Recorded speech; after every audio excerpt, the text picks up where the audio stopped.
जी hello student, जय हिंद जय भारत। मैं सुनील कुमार होटला एक बार फिर से स्वागत करता हूं आपका एग्री विजार्ड के ई प्लेटफॉर्म पे। तो स्टूडेंट, आपको पता ही होगा कि जोधपुर यूनिवर्सिटी ने आखिर में रिजल्ट जारी कर ही दिया। आपकी जो फर्स्ट काउंसलिंग की लिस्ट है वो आ ही गई। बहुत इंतज़ार करवाया उसने, 14 मई को एग्ज़ाम हो गया था और 3 महीने बाद आपका रिजल्ट आ रहा है।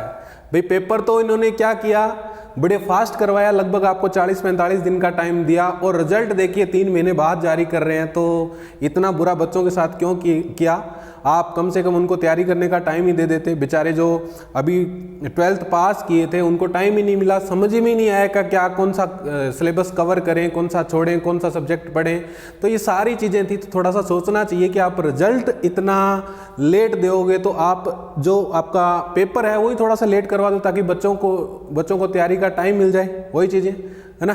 तो चलो, देर आए दुरुस्त आए, आखिर में रिजल्ट आ ही गया। तो सबसे पहले मैं उन बच्चों को बधाई देना चाहूँगा जिनका बहुत अच्छे कॉलेज में, यूनिवर्सिटी में सिलेक्शन हो गया है। और जो बच्चे रह गए हैं, कोई बात नहीं, एग्ज़ाम है जी, एंट्रेंस एग्ज़ाम है, अगली बार दे देना, कोई दिक्कत नहीं है। तैयारी कीजिए आप, आपका अगली बार अच्छे कॉलेज, अच्छे यूनिवर्सिटी में हो ही जाएगा। ठीक है, तो चलो ये सारी चीज़ें हो गई। तो अब फाइनली बात यह है कि जिन बच्चों को कॉलेज मिल चुकी है वो आगे क्या करें, कौन कौन से उनके लिए डॉक्यूमेंट चाहिए, कौन कौन से वो डॉक्यूमेंट तैयार करें, कब उनको रिपोर्टिंग करना है, कॉलेज में कब जाना है, सारी प्रक्रियाओं की अपने इस वीडियो में चर्चा करेंगे। तो स्टूडेंट बड़े ध्यान से सुनना कि जिन बच्चों का फर्स्ट लिस्ट में नाम आया, सबसे पहले तो उनको कॉलेज एक्सेप्ट करना है। आपका रिजल्ट हो रहा है, वहाँ आपको कॉलेज दिखा रहा है भी ये कॉलेज आपको अलॉट हो चुका है, पहले तो उसको एक्सेप्ट करें। एक्सेप्ट करने में आपकी फ़ीस कटेगी 1000 रुपये, वो आपको फ़ीस पे करनी पड़ेगी। तो आपकी सीट है वो कंफर्म हो जाएगी। अगर आप उस सीट को कंफर्म नहीं करते हो, एक्सेप्ट नहीं करते हो, तो आप जो काउंसलिंग की लिस्ट से वो बाहर हो जाओगे, बाद में आपका कुछ ही नहीं हो सकता। ठीक है, अगर आपको वो कॉलेज पसंद नहीं है, ठीक है, ऊपर कोई पॉसिबिलिटी है कि अच्छे कॉलेज में हो जाए या नज़दीक वाले में हो जाए, तो आप अपवार्ड भी लगा सकते हो। अपवार्ड का भी ऑप्शन आ रहा है, उसकी भी फीस आपकी 1000 रुपये कटेगी। अब कई बच्चों का फ़ोन आता है, सर अपवार्ड तो नहीं लगाएंगे, है ना, जो है वही चला जाए, ऊपर नहीं होगा। तो ऐसा कुछ नहीं है।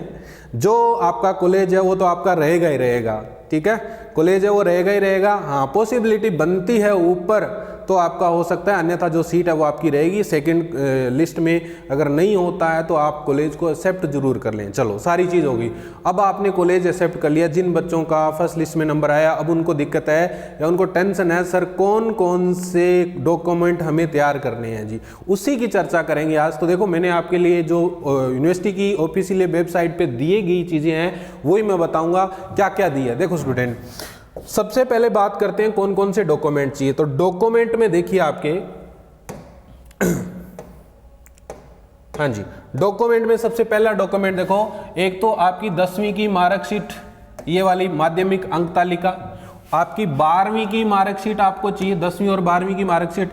दूसरा, जाति प्रमाण पत्र चाहिए आपको। जाति प्रमाण पत्र किन को नया चाहिए, देखो इसमें उसने अच्छे तरीके से मेंशन किया है कि जो ओबीसी, एमबीसी और ईडब्ल्यूएस के स्टूडेंट है, इनका जो जाति प्रमाण पत्र है, कास्ट सर्टिफिकेट है, वो 1 साल से पुराना नहीं होना चाहिए जी। ये ऐसी बात इन्होंने लिखी है यूनिवर्सिटी ने, 1 वर्ष से पुराना नहीं होना चाहिए। हालांकि वैलिड है 3 वर्ष, परंतु जब किसी यूनिवर्सिटी या जब कहीं आप डॉक्यूमेंट वेरिफिकेशन करवाते हो और वो लिखता है ऐसा, तो आपको नया देना पड़ता है। अगर अब आपका नया भी बन जाएगा, 2-4 दिन 10 दिन है आपके पास टाइम, क्योंकि आपको कॉलेज कब जाना है वो देखिए, रिपोर्टिंग का टाइम भी इन्होंने दे रखा है। आपको जाना है 5 सितंबर को। कितने सितंबर को? 5 और 6 सितंबर को टोटल डॉक्यूमेंट लेके जो भी कॉलेज आपको मिला है वहां आपको पहुंचना है। ठीक है, ऐसा नहीं है कि जिनको फर्स्ट लिस्ट में जिनका नाम आ गया उनका पहले डॉक्यूमेंट वेरिफिकेशन कर लेंगे, नहीं, ऐसा नहीं है। तीनों लिस्ट आएगी, फिर वो सभी बच्चों को एक साथ बुलाएंगे। तो कॉलेज आपको कब जाना है? 5/10/2023 और 6/10/2023 को सुबह 10 से लेकर शाम को 6 बजे तक आप रिपोर्टिंग कर सकते हो। ये चीज़ें हैं। ठीक है, तो आपकी 10वीं 12वीं की मार्कशीट होगी, जाति प्रमाण पत्र हो गया। तो जिन बच्चों का पुराना जाति प्रमाण पत्र है, कौन कौन से, ओबीसी, एमबीसी और ईडब्ल्यूएस वाले, उनको नया जाति प्रमाण पत्र बनवा लेना है। ठीक है, साल से पुराना है तो इसने स्पष्ट मेंशन किया है कि आपको कोई दिक्कत नहीं हो। ठीक है, दूसरा, आपकी माइग्रेशन होनी चाहिए। चौथा आपका माइग्रेशन होनी चाहिए। माइग्रेशन आपकी 10वीं 12वीं जो मार्कशीट 12वीं की मार्कशीट है उसके साथ देंगे वो माइग्रेशन, ये स्कूल के डॉक्यूमेंट है। जाति प्रमाण पत्र आपको बनाना पड़ेगा अपने स्तर पर। दूसरा, अगर कोई डिफेंस में है, ये डिफेंस का कॉलम, अगर कोई डिफेंस में है तो उसके लिए भी उसका सर्टिफिकेट होना चाहिए, ठीक है, अच्छे से साइन किया हुआ होना चाहिए। अगर अपने पेरेंट, उसका कोई पेरेंट्स है और उसका कोई डॉक्यूमेंट है उसमें उसका नाम है या उससे रिलेशन उन्होंने करवा रखा है तो चल जाएगा। अगर कोई रूटी है तो वो तुरंत दूर करवा लें ताकि आपको डिफेंस का भी फायदा मिल जाए, ठीक है। दूसरा, अगर हैंडीकैप स्टूडेंट है उसके लिए भी प्रमाण पत्र होना जरूरी है, और वो भी कितना, 40% से अधिक होना चाहिए। अगर 40% से कोई स्टूडेंट कम है तो उसको जो फिजिकल हैंडीकैप वाला है वो लाभ नहीं मिलेगा, ये चीज़ होगी। चलो आगे आता है जी गैप सर्टिफिकेट। सर ये गैप सर्टिफिकेट क्या है? देखो स्टूडेंट, जिन बच्चों का गैप नहीं है, इसी साल जिन्होंने 12वीं पास की है और 12वीं के साथ ही उन बच्चों का सिलेक्शन हो गया है, उनको गैप सर्टिफिकेट की आवश्यकता नहीं है। जिन बच्चों का 1 साल का गैप है, या तो किसी कोचिंग में वो कोचिंग कर रहे थे, है ना, या किसी कारणवश पढ़ाई छूट गई थी साल, तो आपको 1 साल का जो गैप है, 2 साल का गैप है, 3 साल का गैप है, कितना भी गैप है, तो उस हिसाब से आपको तहसील से गैप सर्टिफिकेट बनवा लेना है जी। अब वो कारण अपने आप लिख देंगे, आप बोला ना जी गैप सर्टिफिकेट बना दो, मेरे साल का गैप है या 2 साल का गैप है, तो आपका ये गैप सर्टिफिकेट हो जाए। दूसरा, मूल निवास प्रमाण पत्र आपके पास होना चाहिए, है ना। 9 नंबर पॉइंट देखिए, मूल निवास प्रमाण पत्र होना चाहिए आपके पास, ठीक है, डोमिसाइल जो आपका सर्टिफिकेट है वो। आगे देखिए सारी चीजें, आधार कार्ड होना चाहिए आपके पास, वो भी जिसके ऊपर आपकी फोटो हो, या आधार कार्ड नहीं है तो कोई भी दूसरा आइडेंटिटी कार्ड आपका चल जाएगा।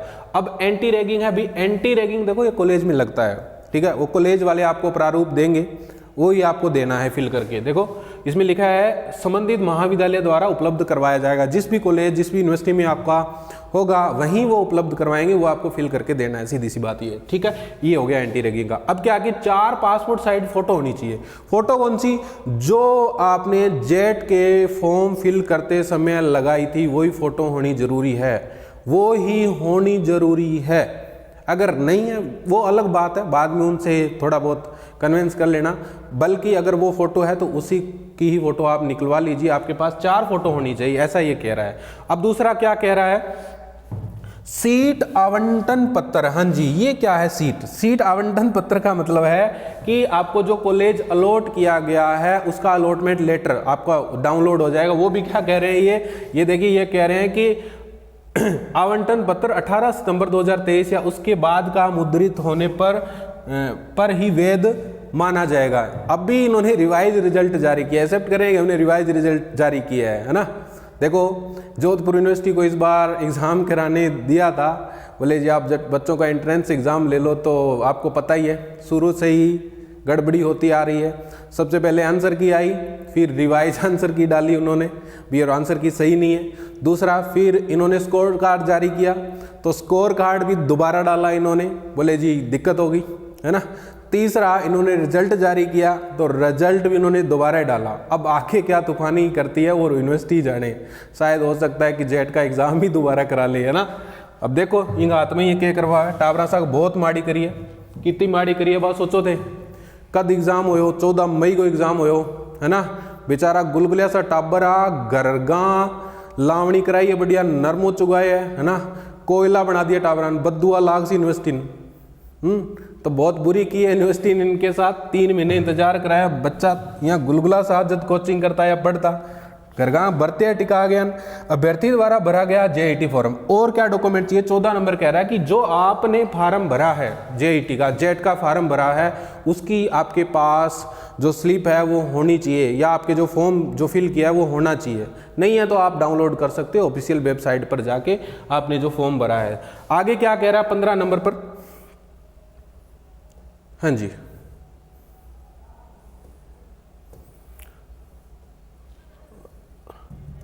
एक मिनट, हाँ जी देखिए आगे ये क्या कह रहा है, जेईटी का प्रवेश पत्र।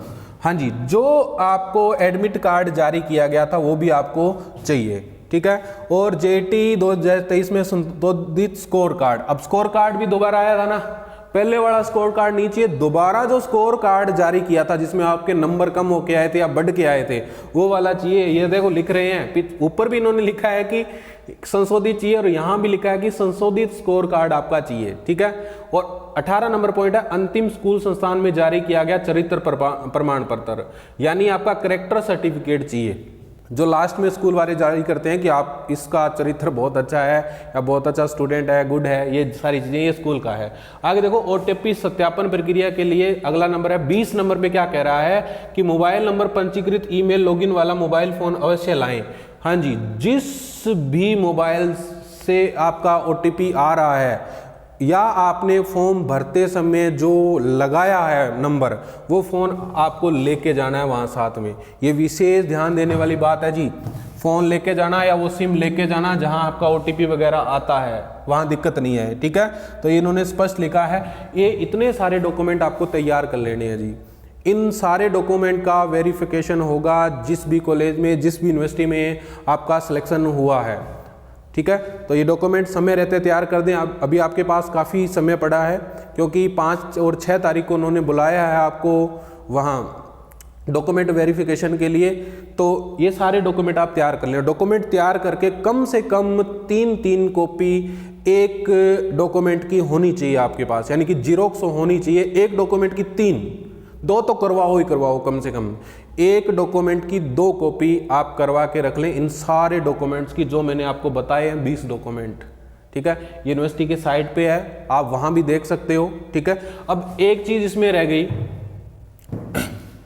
एक इसमें पॉइंट था कि यूनिवर्सिटी के द्वारा एक आपको लेटर दिया जाएगा इस प्रकार का स्वप्रमाणित प्रमाण पत्र। ये आपको यूनिवर्सिटी या कॉलेज जहां जाओगे वहीं मिलेगा, इसको भी फिल करके आपको देना है, ठीक है। इसी साइट पे मिल जाएगा, कॉलेज में नहीं मिलेगा, सॉरी, इसी की साइट पे मिल जाएगा। साइट पे उपलब्ध है, AU जोधपुर वाली पे आप देखोगे स्वप्रमाणित प्रमाण पत्र कुछ नहीं है, आपका नाम भर देना है जो भी, ठीक है। आपके पापा का नाम, उम्र होगी, उम्र कितने वर्ष है, निवासी कहाँ के हो, रोल नंबर जेड का जो भी आपका आएगा यहाँ, ठीक है। रजिस्ट्रेशन नंबर क्या है, रजिस्ट्रेशन नंबर आपको पता ही है क्या है, ठीक है। वो आपने फॉर्म भरा है तब आपका रजिस्ट्रेशन नंबर आया ही है उसमें, वो दे देना है, ठीक है। किस कॉलेज में आपका सिलेक्शन हुआ है, किस यूनिवर्सिटी में हुआ है, वो आपको यहाँ लिख देना है, डेट वेट दिनांक मेंशन करके आपका जो भी साइन है वो करके आपको फिल कर देना है और उनको जमा करा देना है। ये सारे डॉक्यूमेंट आपको समय रहते तैयार कर देने हैं।